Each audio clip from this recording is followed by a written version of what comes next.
zinnias, Bluegrass Homestead. So we got past this crazy freeze spell and the snow. We actually had snow. And then it was very cold for a few days. So I've been really anticipating getting out here and getting back to growing some stuff. So today I'm going to focus a lot on flowers. So I ordered quite a few of these pots. They're 6-inch. So the plan is, even though it's a 6-inch and it's a little bit large, I don't plan on transplanting these. I plan on try to put at least 3 different flowers in each pot, let them germinate and grow, and then I can take them to the farmer's market, and we'll have little plant arrangements already ready to go. And I like these little pots. These are 6-inch pots. They're really nice. So, but today we're going to be doing some zinnias. We've got my Baker Creek zinnias. Excellent. We've got quite a few packs of alyssum. I like these. Definitely want to do some sunflowers. I have a pack of the So Easy marigolds. Not a big fan of So Easy all the time. No offense to So Easy, but they put a lot of the chemicals on the seeds. And those kill bees. So I try to keep away from any seeds that have any chemicals sprayed on them. Like when you go to the store and you see those little bags of corn and they're bright pink or blue or green, that's a pesticide they spray on the corn before you plant it. And they do that to decrease the number of pests, but what ends up happening is when the corn pollinates and the pollinators come, the pollen actually has the poison in them, and that's why it kills off so many bees. Truth be told, if you have a mega farm anywhere that only has one type of produce you're working on, if it's just soy, just corn, you're going to have a pest problem because you become a breeding ground for that, and they know to come to you every year. And that's where they stay because that's the food of choice for them. So when you're poisoning them, you're maybe saving a small percentage of your crop, but a farmer that grows a little bit of everything yields about 10% of a loss of crop, and it's the exact same number for a mega farm that grows just corn and uses a ton of pesticides. They still lose 10%. It's the same percentage. But now you have superbugs that aren't killed by the poison necessarily. Anyway, long story short, I try to go with heirloom varieties, and I try to also save my own seeds. So these are 2nd-gen marigolds from our property. So I saved these last year, and they're going to be even stronger this year because they're used to our environment, they're used to our soil, and they're going to do really well. So definitely have some more marigolds, and we're going to be growing some petunias and some bachelor buttons. So let me get right back. Now I did show you here, you can see what zinnias look like. This is a pink variety from Baker Creek, but I did plant some of these. This bag is from my neighbor, and there are all colors of zinnias in here. So these are 2nd-gen because she planted them for the first time last year, and she's been so great to give these to me. Our bees pollinated her garden. It was a really good year for her flowers, so she kind of said thank you by giving us her seed to use in our garden. So we're going to be doing as much as we can this year to add a lot of bee-friendly plants into our yard, and we want to start marketing and selling bee-friendly plants to people in our community because they're beautiful. A lot of them are edible, and a lot of them are bee-friendly, and we want to support our bees because they support our food system. So let's get started. We'll get filling up some of these buckets, and we'll get to planting.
So I got 60 of the 6-inch flower pots with potting soil in them.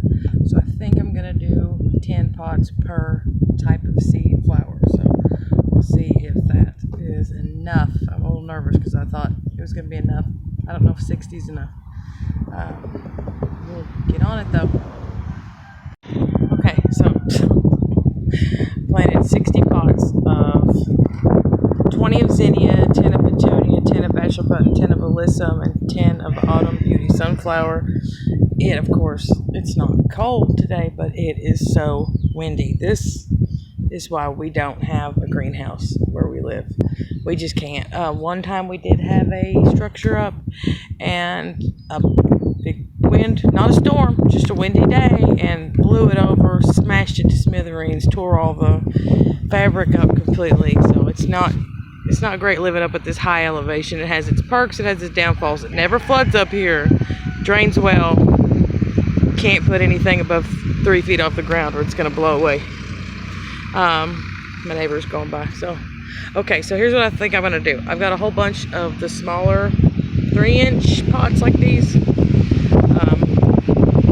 I think I'm going to plant some of the more popular flowers. Just a couple extra, well, not a couple extra, but a couple of seeds in each one. I'll probably do a whole load of those,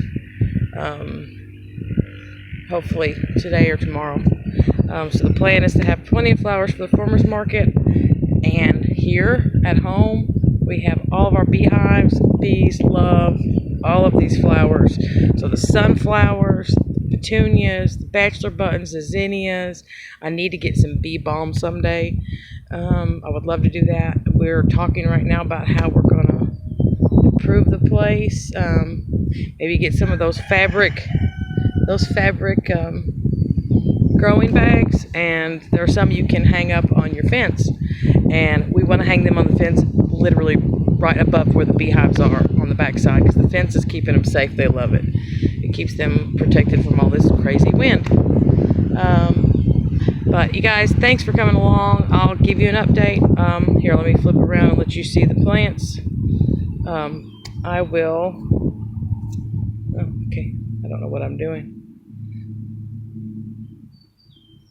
I'll edit that part out. Now I got it flipped around. So here are all the cups. These, I ran out of labels, so it just says Z on the side. That's zinnia. So all these are zinnias, sunflowers, alyssum, bachelor button, petunias, and then all the way over here some more zinnias. Zinnias are really popular. So okay, there we go. I'm gonna show you guys this view. So here are the sunflowers, or zinnias, sorry. There's a Z on it. I ran out of labels. So zinnias, sunflowers, alyssum, bachelor button, petunias, more zinnias. My neighbor's mowing right now. Anyway, all right, let you guys see that. So hopefully what we're gonna do is, we're interested in some of those fabric grow bags. They have garden beds and stuff. Wood and lumber is so expensive right now. I'm gonna leave the link in the description below, because I'm gonna send you to a specific group of people that have the fabric gardening bags. I know they're working on getting some more stuff in inventory, like they're out of the flower bed boxes, 8 foot, 12 foot, and 10 foot, I believe they have. But as soon as they get them back in, we'll find out, and we'll let you all know too. Check out our Instagram, because we put a lot more info up there, and our Facebook. We're on there fairly regularly, or you can always message me there. So, you guys, we're doing a lot this year. I know we've been able to buy the things we need to do our job here. We've been able to purchase the flower pots and seed and labels, and we have been able to get jars for our honey and do a lot, but we're still working very hard on building up this homestead. It is our job. This is our livelihood. This is what we do every day. Our kids love it. We love it. It's stressful, but it's a good kind of stress. I like knowing that I spend way more than 8 hours a day, but we spend our time building up what we have here that grows, instead of for somebody else that you're easily replaceable to. So if you'd like to give us any support, please go to our goingoffgrid.shop page. Right now I've got a deal going on garden supplies, and it's that time of year. So type in Spring Deal 20 to get a 20% discount on all our gardening supplies. to find, but what we've got, we've got. So if it's in inventory, you'll know. This website supports our family. We have chosen the items we chose because we use them, we enjoy them, we think they're useful on a homestead, we think they're useful off-grid, we think they're useful for anybody who's just trying to do something more natural. We don't sell electronic equipment. We have a lot of cooking utensils and tools that are manual, so you don't need electricity to use them. And we also have some solar powered items. A solar powered generator, for example. I do have those. Those are pretty amazing. In case you can't get gas or don't have access to fuel, it's a possibility. You never know. So anyway, please go check it out. Goingoffgrid.shop. Spring deal 20% off all the gardening stuff. We do stuff every couple months. We recycle and do more discounts. So at some point, something you want is going to be on sale. So don't worry about it. Check out our Facebook and our Instagram, Bluegrass Homestead. We love you all. Thank you for coming along. Thank you for joining us. We're working very hard. I know we don't put out videos all the time. That's a lot to do with the kids and life. We are very busy and we work very hard, and sometimes we just can't get the camera out. Please like, share, comment. Let me know where you are and what you guys are doing. What are you planning right now? Are any of you guys getting into the farmers markets? Do you like doing it? What's your favorite part? Let us know in the comments, because I want to hear back from you guys. I like to hear from the community. Always check out Ultimate Gardening. My friend Emmanuel is 14 years old. He's an amazing gardener, very passionate. He absolutely loves what he's doing. He's just put out some new videos. He's really working. I just can't say enough about him. He works so hard. I've never seen a 14-year-old with this much passion and heart about gardening, and he's getting into vegetables and doing some new things. It's great. I can't wait. Also check out